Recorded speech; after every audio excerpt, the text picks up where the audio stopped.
दोस्तों, ख़वातीन की ज़िंदगी का सबसे अहम मोड़ इस वक्त आता है जब वो हामला होती हैं और 9 माह का अरसा बखैरियत से गुजर जाए।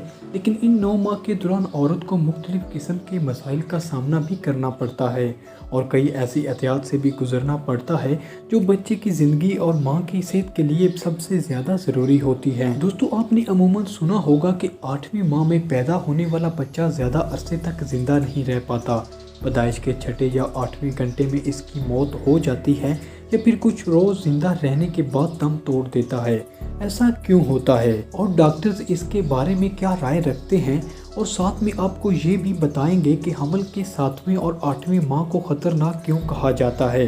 अगर ये सारी बातें आप जानना चाहते हैं तो वीडियो के आखिर तक हमारे साथ बने रहिए। दोस्तों, पहले नंबर पर अगर बात करें 7वीं माह में पैदा होने वाले बच्चों के बारे में, तो 7वीं माह में बच्चे की मुख्तलिफ अज़ा की तरतीब और साख्त मुकम्मल तौर पर बनती है, जिसमें जल्द के बैरूनी सतह का बनना भी शामिल होता है।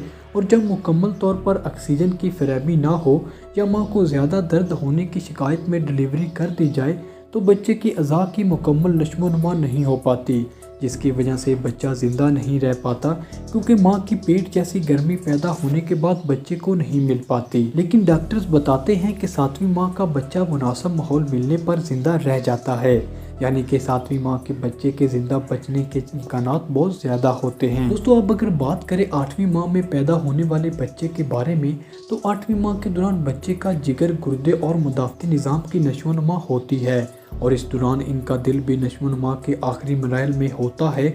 इसलिए ये माह ख़तरनाक होता है, क्योंकि इसमें डिलीवरी होने पर पैदा होने वाला बच्चा ज़्यादा देर तक ज़िंदा नहीं रह पाता। इसकी एक बड़ी वजह माँ के जिस्म से अलग होने पर बच्चे के जिस्म में एक ऐसे केमिकल का खराज होता है जिससे बच्चे के फेफड़े सही तरह से काम नहीं कर पाते।